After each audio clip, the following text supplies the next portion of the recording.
நிறைய பேர் நிறைய விதமான அணிகலன்கள் வந்து அணிஞ்சிட்டு இருக்கோம். இந்த ஜோதிடத்துக்கும் இந்த நவரத்தின கற்களுக்கும் உள்ள தொடர்பு பற்றி கொஞ்சம் சொல்லுங்க.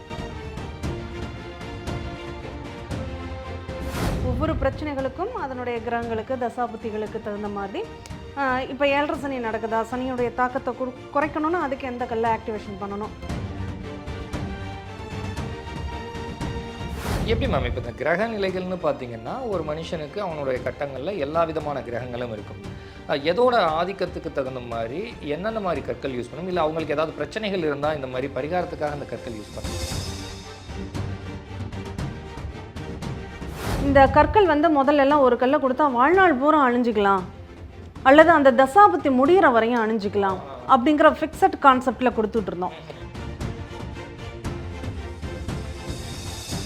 ஜாதகத்தை பார்த்து அவங்க அம்மா வந்திருக்காங்க, திருமண தடைக்காக வந்திருக்காங்க. அவங்க ஜாதகத்தில் ராகுகேது சம்மந்தப்பட்ட பிரச்சனைகள் இருந்திருக்கு.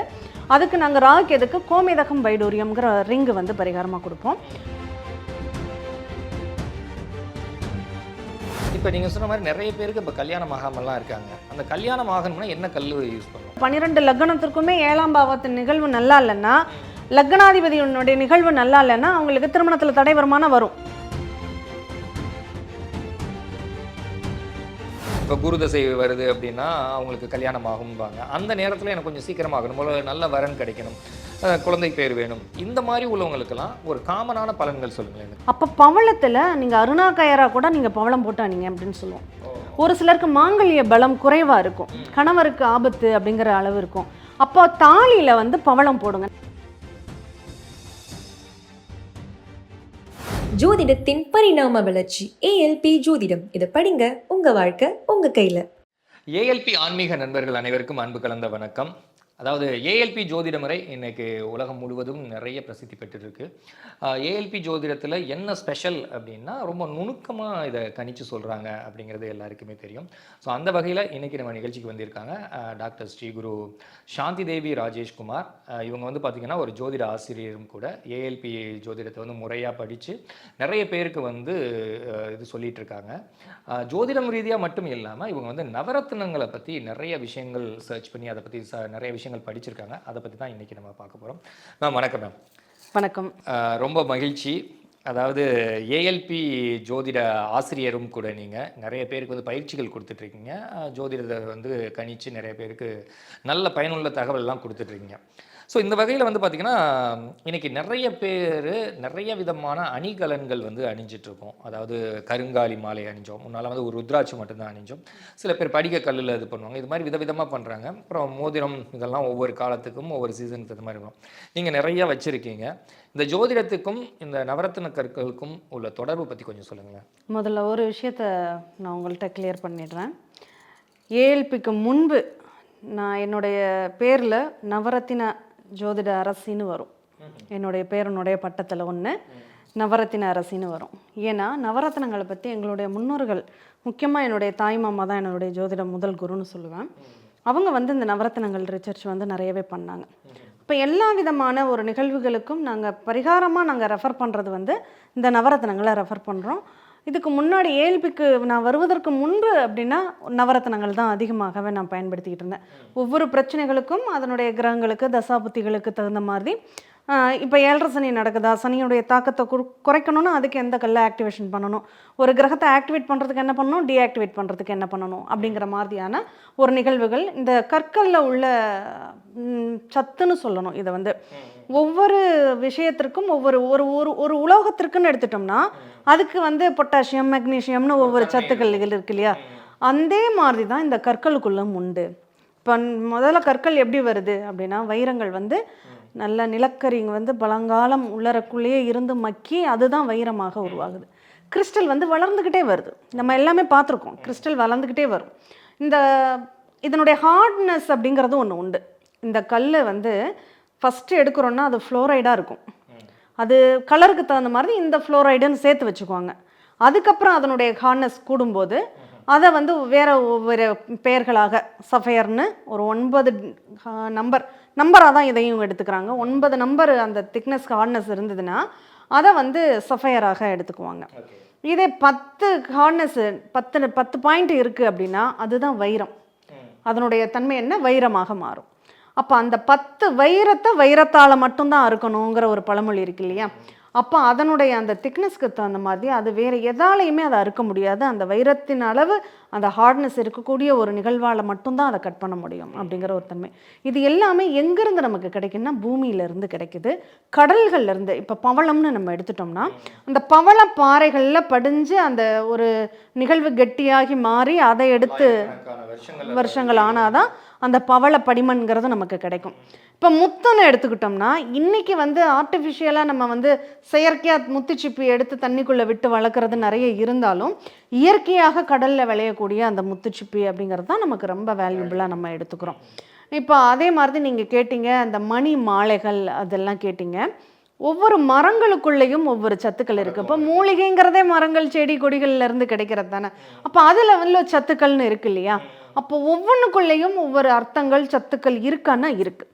பூமியில் நம்ம மனிதனாக பிறந்தால் எவ்வளோ நிகழ்வுகள் இருக்கோ அத்தனை நிகழ்வும் ஒரு ஜீவராசிக்குள்ளே இருக்கான்னா இருக்குது. இந்த கல்லாக இருக்கட்டும் மண்ணாக இருக்கட்டும். அதுக்கு தான் நம்ம இதிலேயே திருவாசகத்தில் புல்லாகி பூடாகி பல்விருகமாகின்னு அப்படி வருது இல்லையா? அப்போ எல்லாத்துக்குள்ளேயுமே ஒரு உயிரோட்டம் இருக்கான்னா இருக்குது அப்படின்னு சொல்லலாம்.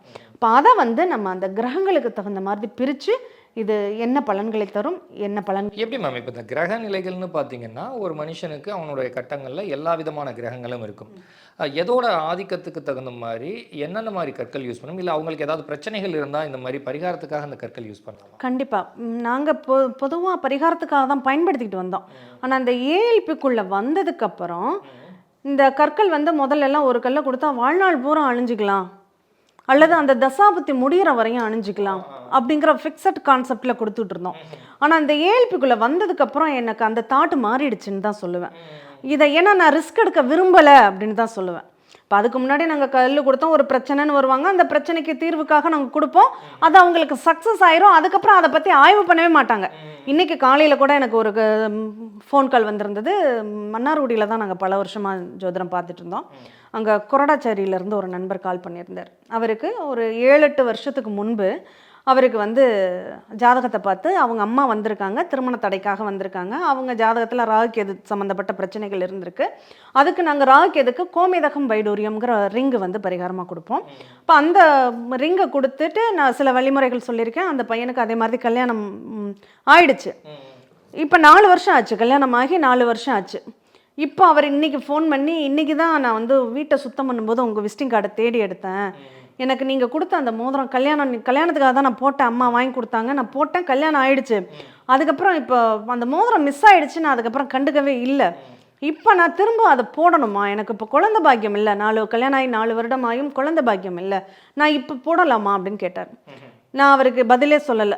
உங்களுக்கு இப்போ அவசியமாங்கிறத நம்ம அப்புறம் பார்த்துக்குவோம், நல்லா இருக்குன்னா அப்படியே விட்டுடுங்க, இதுக்கு என்ன காரணம்னு பார்த்துட்டு அப்புறம் என்ன பண்ணலாங்கிறத யோசிச்சுக்கலாம். ஏன்னா அதுக்கப்புறம் நான் இந்த கல்லை போடுங்கன்னு நான் பரிந்துரைக்கல. காரணம் என்ன, இப்போ அவருக்கு என்ன ஏல்பி போகுதுன்னே தெரியாது. இப்போ நீங்கள் சொன்ன மாதிரி நிறைய பேருக்கு இப்போ கல்யாணம் ஆகாமலாம் இருக்காங்க. அந்த கல்யாணம் ஆகணும்னா என்ன கல் யூஸ் பண்ணணும்? ஜென்ரலாக திருமணத்திற்குங்கிற கான்செப்டே இப்போ இல்லை. நம்ம ஏல்பிக்குள்ளே வந்ததுனோட என்னுடைய பார்வைங்கிறது மாறிப்போச்சு. இப்போ எந்த கிரகம் உங்களுக்கு திருமணத்தில் தடையாக இருக்கு? அதுக்கு தகுந்த செவ்வாய் தோஷம் மட்டும் தடையா இல்லை, ராகுகேது தோஷம் மட்டும் தடையா இல்லை, பல காரணங்கள் அதில் இருக்கும். அப்போ 7ஆம் பாவம் ஒவ்வொரு 12 லக்னத்திற்குமே 7ஆம் பாவத்தின் நிகழ்வு நல்லா இல்லைன்னா, லக்னாதிபதியினுடைய நிகழ்வு நல்லா இல்லைன்னா அவங்களுக்கு திருமணத்தில் தடை வருமானம் வரும். ஏன்னா ஒன்று எனக்கு பிடிக்கல அதனால தடையாகுது, மாப்பிள்ளைக்கோ பெண்ணுக்கோ பிடிக்கல அதனால தடையாகுது. இந்த 2 காரணங்களால தான் திருமண தடைங்கிறது வரும். சில பேர் வந்து செட்டில் ஆகணும் அதுக்காக தள்ளி போடுறது, அதுதான் அது நான் உருவாக்கிக்கிற காரணம் தானே, இயற்கையான காரணங்கள். அது வேற. அப்போ இதனுடைய நிகழ்வை வந்து நம்ம பார்த்துட்டு இப்போ எந்த கிரகம் அவங்கள ஆக்டிவேட் பண்ணுதா டீஆக்டிவேட் பண்ணுதா, அப்போ கெட்டு போயிடுக்கா பலவீனமாகி, இப்போ எனக்கு நல்லது பண்ணக்கூடிய கிரகம் பலவீனமாக இருக்கா இல்லை எனக்கு நல்லது பண்ணக்கூடிய கிரகம் பலமாக இருக்கா அப்படிங்கிறது தெரிஞ்சு அதுக்கு தகுந்த மாதிரி நம்ம இந்த நிறங்கள் ஜென்ரலாக வந்து எல்லாருமே யூஸ் பண்ணுற மாதிரினா என்ன கல் வச்சு மோதிரமோ அல்லது அணிகலனோ போடலாம். அதாவது தவறான கருத்து, அப்படி பயன்படுத்தவே கூடாது, அப்படி நாங்கள் ரெஃபர் பண்ணுறதும் கிடையாது. நான் முன்னாடியே சொன்னேன், இதை வந்து இப்போ நான் இதை பற்றி ஒன்றும் இல்லை, ஒரு உதாரணத்துக்கு சொல்கிறேன். இந்த பச்சை இந்த கல் உங்களுக்கு தெரியுதா? இது வந்து கிளிப்பச்சைன்னு நம்ம சொல்கிறோம் இல்லையா? இந்த பச்சையில் 9 வகையான நிறங்கள் இருக்குது. இப்போ இதுவும் பச்சை தான், இது ஒரு வகையான பச்சை தெரியுதா, இது ஒரு வகையான பச்சை எமரால்டு பச்சை, இது ஒரு வகையான பச்சை பாசி பச்சை, இது ஒரு வகையான பச்சை. இத்தனை பச்சை இருக்கு. இதுவும் ஒரு வகையான பச்சை தான். இது வந்து நல்ல டார்க் அடர் பச்சை. இப்போ இத்தனை பச்சைகள் இருக்கு. ருக்தம், முக்தம், பீழிதம், ஜடாருதம், கடாருதம்னு 9 வகையான பச்சைகள் இருக்கு. மயில் வண்ணம் போன்ற பச்சை, கிளி கழுத்து போன்ற பச்சை, இப்படின்னு ஒவ்வொரு நிகழ்வுக்குமே அந்த பச்சை நிறங்களுடைய தன்மைகள் இருக்கு. இப்போ இதில் எதை போடணும், எந்த வீட்டில் இப்போ நம்ம ஒரு கலரை மிங்கிள் பண்ணுறோம் இல்லையா, எப்படி மிங்கிள் பண்ணுறோம், நமக்கு லேசாக வேணும்னா அதற்கு ஒரு கலர் காம்பினேஷன், டார்க்காக வேணும்னா அதற்கு ஒரு கலர் காம்பினேஷன். அப்போ இந்த கிரகம் எந்த கிரகத்தினுடைய வீட்டில் போய் இருக்குது அப்படிங்கிறதுக்கு தகுந்த மாதிரி அந்த நிறங்களை நம்ம கூட்டவோ குறைக்கவோ செய்யணும். சரி மேம், நீங்கள் இப்போ கற்களை பற்றி நிறைய விஷயங்கள் சொன்னீங்க. அவங்களோட ஜாதக அமைப்பை பொறுத்து ஒவ்வொருத்தங்களுக்கும் ஒவ்வொரு விதமான கற்கள் வந்து பயன்படுத்தணும்னு சொன்னீங்க. இப்போ வந்து பார்த்தீங்கன்னா சில பேருக்கு இந்த சனிப்பெயர்ச்சின்னு வரும், குரு பெயர்ச்சி வரும். இதுதான் மக்களுக்கு பொதுவாக தெரிஞ்சது. இந்த காலகட்டத்தில் வந்து எனக்கு எப்படி இருக்கும், இப்போ குரு தசை வருது அப்படின்னா அவங்களுக்கு கல்யாணம் ஆகும்பாங்க. அந்த நேரத்தில் எனக்கு கொஞ்சம் சீக்கிரமாகணும், நல்ல வரன் கிடைக்கணும், குழந்தை பேர் வேணும், இந்த மாதிரி உள்ளவங்களுக்கெல்லாம் ஒரு காமனான பலன்கள் சொல்லுங்களேன் இந்த கற்களை வச்சு. நிச்சயமா. இப்போ நம்ம ஏஎல்பியில் தான் பலன்கள் பார்த்துட்டு இருக்கோம். ஒரு லக்ன நகர்வு அப்படிங்கிறது 10 வருஷம் அப்படிங்கிறத லாங் டைம் வச்சுக்கிறோம். ஆனால் அந்த 10 வருஷத்துக்குள்ளேயும் எனக்கு இந்த டைமுக்குள்ளே தான் இந்த நிகழ்வு நடக்கும் அப்படிங்கிற ஒரு நிலை இருக்குது. ஒவ்வொரு 1 வருஷம் 1 மாதம் 10 நாளுக்கும் அந்த பலன்கள் நட்சத்திர புள்ளிகள்ங்கிறது மாறிக்கிட்டே இருக்கும். அப்போ அந்த நட்சத்திர புள்ளியில் எந்த கல்லை போட்டால் அவங்களுக்கு பலன் தரும் அப்படிங்கிறத நம்ம அனலைஸ் பண்ணணும். நமக்கு 12 பாவத்தை பற்றின தேடல்களும் கேள்விகளும் இருக்கும். இப்போ நான் எனக்கு புகழ் வேணும், கீர்த்தி வேணும், செல்வாக்கு வேணும்னா உங்களுக்கு இப்போ உதாரணத்திற்கு இப்போ பரணி நட்சத்திரம் போகுதுன்னு வச்சுக்கோங்க. இப்போ இந்த பரணி நட்சத்திரம், இந்த சுக்கிரன் வந்து உங்களுக்கு நல்ல அமைப்பில் இருக்குது அப்படின்னா நீங்கள் வைரம் போடலாமா, வைரம் போடலாம். இதுவே இந்த மேச லக்னம் அட்சய லக்னமாக போகும்போது அங்கே பரணி நட்சத்திரம் இருக்கும். அது அதிகபட்சம் 4 வருஷம் 5 மாதம் 10 நாட்களுக்குள்ள தான் இயங்கும். இப்போ இந்த நேரத்தில் நீங்கள் வைரம் போடலாமா, போடலாம். ஏன்னா இந்த சுக்கிரனுடைய கேரக்டர் என்ன, 2க்கும் 7க்கும் அதிபதி. வருமானத்தை கொடுக்கணும், நண்பர்களுடைய இணக்கத்தை ஏற்படுத்தணுங்கிறது தான் அதனுடைய கேரக்டர். இப்போ சில பேர் வந்து எப்போதுமே வைர மோதிரம் போடக்கூடாது. போடக்கூடாது எப்போதுமே போடுறாங்கன்னா அதில் கற்களை எப்படி பயன்படுத்தணும்னு ஒன்று இருக்கு. நான் அழகுக்காக பயன்படுத்துறதுன்னு ஒரு விதம் இருக்கு, அடுத்து என்னுடைய அதிர்ஷ்டத்துக்காக பயன்படுத்துறதுன்னு ஒன்று. இப்போ மூக்குத்தி மோதிரம்லாம் வந்து அழகுக்காக தானே கண்டிப்பா. ஏன்னா அதில் வந்து ஹோல்ஸ் இருக்காது. சில நிகழ்வுகள் நம்ம எப்படி பயன்படுத்தணும், ஓப்பன் விட்டு போடணுமா, ஓப்பன் இல்லாமல் போடணுமா, க்ளோசிங்கில் போடணுமா, இதை க்ளோஸ் பண்ணிட்டோம்னா அதனுடைய ரேசஸ் வெளியில் போகாமல் அதை வந்து அடைச்சி வச்சிடறோம். அடைச்சி வச்சது எப்படி நமக்கு பலன் தரும்? அழகுக்கு பயன்படுத்துற வந்து அந்த க்ளோஸ் பண்ணி தான் போடணும். ஆமாம், அதாவது வெளிப்படையாக தெரியக்கூடாது. அதனுடைய ரேசஸ் நம்ம உடம்புக்குள்ள ஊடுருவ மாதிரி இருக்கக்கூடாது, கேப் இருக்கக்கூடாது. அது ஃபுல் மோல்டில் தான் இருக்கணும். அப்படி இருந்தால் நம்ம அது அழகுக்காக நம்ம எப்போதுமே போட்டிருக்க போகிறதில்ல. ஒரு ஃபங்க்ஷனுக்கு போவோம் 2 மணி நேரம் அல்லது அதிகபட்சம் 1 நாள் 2 நாள் போட்டிருப்பாங்க. இப்போ நவரத்ன மோதிரங்கள்லாம் நிறைய பேர் போட்டிருக்காங்க. நாங்கள் அதை ரெஃபர் பண்ணவே மாட்டோம். ஏன்னா ஒரு கிரக யுத்தமானது ஏற்பட்டுடும். ஒரு நட்சத்திர புள்ளிக்கு ஒரு நட்சத்திர புள்ளி அகேன்ஸ்டாக இருக்கும். அப்போ அது வந்து உங்களுக்கு நல்லது நடக்கக்கூடிய நிகழ்வை கூட அது தடை பண்ணிடும். ஆனால் அதை நவரத்னங்களை மோல்டிங் பண்ணி அடைப்பில் போட்டிருக்காங்கன்னா அது வந்து ஜஸ்ட் ஒரு அழகு பொருள். இல்லை சில பேர் வந்து வெளிப்படையாகவே போட்டிருப்பாங்க. அந்த 9 இல்லை வெளிப்படையா கல் பெருசு பெருசாக கூட இருக்கும், கீழே அடைச்சிருப்பாங்க, நம்ம ஸ்கின்னில் படாது.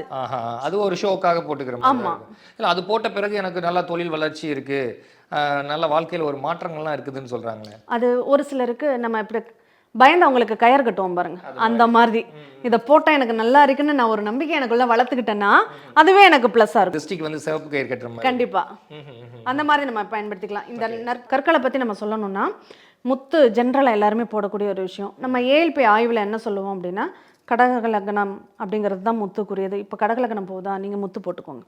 ஆனால் அதே தனுசு லக்னம் போகுதா முத்து போடவே போடாதீங்க. கும்ப லக்னமா முத்து போடாதீங்க. ஸோ இப்போ ஏஎல்பி படி இந்த வருஷம் தனுஷு லக்னம்னா அப்போ வந்து நீங்கள் முத்து போடக்கூடாது. இந்த வருஷமே ஏஎல்பி படி தனுசு லக்னம் தான். அப்போ இந்த வருஷம் நீங்கள் முத்தை அவாய்ட் பண்ணிக்கிறது நல்லதுன்னு. வேற என்ன கல் போடலாம்? முத்துக்கு ஆல்டர்னேட்டாக அவங்களுக்கு என்ன தேவைகள் இருக்குது, இப்போ வருமானம் எனக்கு வேணும்னு சொல்கிறாங்கன்னா சனி நீலக்கல் போட்டுக்கலாம். வருமானத்தை அது கொடுத்துரும். அவங்களுடைய கம்யூனிகேஷன் நல்லா இருக்கணும்னா அதுவே நீலக்கல். இது வந்து எல்லாருக்குமே பொதுவானது இந்த வருஷத்துக்குங்கிற மாதிரி. ஆமா, இந்த வருஷத்துக்குங்கிற மாதிரி பொதுவானது. ஆனா அவங்க ஜாதகத்தை பார்த்து தான் போடணும் இது. ஏன்னா இது வந்து நம்ம பவர் பாயிண்ட்ல கைய வைக்கிற மாதிரி. நம்ம எவ்வளவு வோல்டேஜ் நமக்கு தேவைங்கிறத பார்த்து தான் அதை தொடணும். நம்ம பாட்டுக்கு டிரான்ஸ்பாரத்தில் கையில் வச்சுட்டு எனக்கு ஷாக் அடிக்காதுன்னு சொல்கிற மாதிரி தான் இதனுடைய நிகழ்வு. அப்படி பண்ணக்கூடாது. எந்த லிமிட்டில் எடுத்துக்கணும், மொபைல் சார்ஜா இல்லை சிஸ்டத்துக்கு சார்ஜ் பண்ணுறோமா இல்லை யூபிஎஸ்க்கு சார்ஜ் பண்ணுறோமாங்கிறது மாதிரி இது எந்த அளவுக்கு நமக்கு தேவைங்கிற அளவுக்கு நம்ம எடுத்து. சில பேர் குழந்தைகளுக்கும் இந்த மாதிரி கற்களை வந்து கொடுக்குறாங்க. கண்டிப்பாக போட்டுக்கலாம். இப்போது ரத்தத்தில் பிரச்சனைன்னு வச்சுக்கோங்களேன், அங்கே செவ்வாய் வீக்காக இருக்குன்னு அர்த்தம். அப்போ பவளத்தில் நீங்கள் அருணாக்கயராக கூட நீங்கள் பவளம் போட்டானீங்க அப்படின்னு சொல்லுவோம். ஒரு சிலருக்கு மாங்கல்ய பலம் குறைவா இருக்கும், கணவருக்கு ஆபத்து அப்படிங்கிற அளவு இருக்கும். அப்போ தாலியில வந்து பவளம் போடுங்க. நிறைய பேர் நம்ம இதில் பவளத்தாலியெல்லாம் போடுவாங்க. தாலி பவளம்னே தனியா இருக்கு, அதை போடுவாங்க. அப்போ ஒரு சிலர் தாலி பவளத்தை போடக்கூடாது. அவங்களுக்கு செவ்வாய் -டிகிரியில் இருக்குதுன்னா அவங்க தாலி பவளம் பயன்படுத்தக்கூடாது. அதுவே அவங்களுக்கு பிரச்சனைக்குரியதா. அந்த மாங்கல்யத்தை போடவே முடியாது. நிறைய பேர் கழட்டி கூட வச்சிடறாங்க. இப்பெல்லாம் தாலி போட்டிருந்தாதான் கணவருக்கு ஆயுசுங்கிற கண்டென்ட்லாம் மாறி போச்சு. அதனால கழட்டி கூட வச்சிடறாங்க. அப்போ அதுவும் பரிகாரமாகவே நம்ம எடுத்துக்கலாம். ஸோ நீங்கள் சொல்கிறபடி பார்த்தா இப்போ எந்த ஒரு விஷயமாக இருந்தாலும் அவங்களுடைய ஜாதகப்படி ஏஎல்பி ராசி, ஏஎல்பி லக்னத்தை பொறுத்து அவங்களுக்கு வந்து நீங்கள் கரெக்டாக அனலைஸ் பண்ணி இந்த பரிகாரத்துக்கு இந்த கல்லை யூஸ் பண்ணுங்க. கண்டிப்பா. ஸோ இது மாதிரி பயன்படுத்தினா அவங்களுக்கு ரொம்பவே நல்லா இருக்கு. கண்டிப்பா நல்லா இருக்கும். இப்போ படிக்கக்கூடிய குழந்தைகளுக்கு அந்த புதன் பலவீனமா இருக்கு அப்படின்னா அந்த புதன் நம்ம ஆக்டிவேட் பண்ணணும். அப்போ வந்து இவங்களுக்கு மரகத பச்சை போடுறதுக்கு இதுவாக அக்வாமரின்னு ஒரு கல் உண்டு. உபரத்தினங்கள் நிறையவே சப்போர்ட் பண்ணும், சைடு எஃபெக்ட் இல்லாமையும் இருக்கும். அந்த அக்வாமரின் போட்டுக்கிட்டாங்கன்னா அவங்களுக்கு ரொம்ப நல்லா இருக்கும்.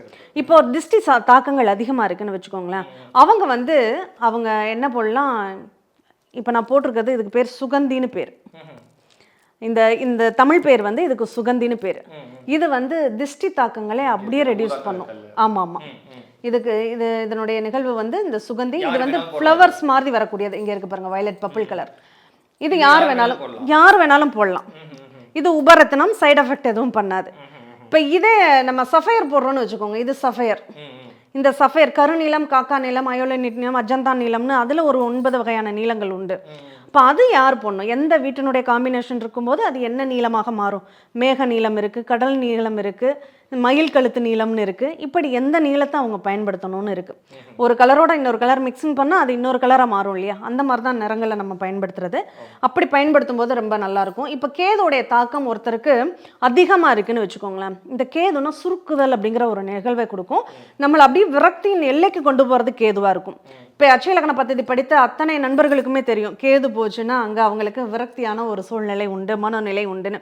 அதை நம்ம ரிலீஸ் பண்ணணும் அப்படின்னா அவங்களுக்கு நம்ம அந்த கேதுவுடைய பலத்தை கூட்டணுமா குறைக்கணுமா அப்படிங்கிறத பார்த்துட்டு, அதுக்கு இது வந்து பூனைக்கண் வைடூரியம். இதை பார்த்தா தெரியும், பூனையினுடைய கண்ணு மாதிரி உங்களுக்கு தெரியும். இது வந்து பூனைக்கண் வைடூரியம். இதை நம்ம போடும்போது அதனுடைய தன்மைகளை நம்ம பெருமளவு குறைக்கவும் முடியும், கூட்டவும் முடியும். எந்த விரலில் போட்டால் ஆக்டிவேட் பண்ணலாம், எந்த விரலில் போட்டால் டீஆக்டிவேட் பண்ணலாம் அப்படிங்கிறதும் இருக்குது. அதை பயன்படுத்தி நம்ம அதை சக்ஸஸ் பண்ண முடியும். நிறைய விஷயங்கள் சொன்னீங்க. அதாவது நிறைய பேருக்கு வந்து இது கண்டிப்பாக வந்து பயனுள்ளதாக இருக்கும்னு நினைக்கிறோம். இது குறித்து உங்கள்கிட்ட யாராவது ஆலோசனை கேட்டால் அவங்களுக்கு வந்து இதை பற்றி இன்னும் விரிவாக சொல்லுவீங்க. மக்களுக்கு சொல்லக்கூடியது என்னென்னா, கல்லுனாவே எல்லாருக்கும் ஒரு ஆசை, அதிர்ஷ்டக்கல் போட்டால் நமக்கு அதிர்ஷ்டம் கிடைக்கும்ங்கிற நம்பிக்கை இருக்கும். அந்த நம்பிக்கையை நாங்கள் கெடுக்க விரும்பலை. ஆனால் எந்த கல் போட்டால் உங்களுக்கு உதவும் அப்படிங்கிறத கொஞ்சம் கரெக்டாக அனலைஸ் பண்ணி போட்டுக்கோங்க. அது உங்களுக்கு அட்லீஸ்ட் நன்மை கிடைக்கலனாலும் கெடுதலை வரவிடாமல் நம்ம தடுத்து கொள்ளக்கூடிய ஒரு விழிப்புணர்வாக இருக்கட்டும் அப்படிங்கிறது தான் இந்த பதிவு. ரொம்ப நன்றிங்க. நன்றி. சித்தர் பூமி.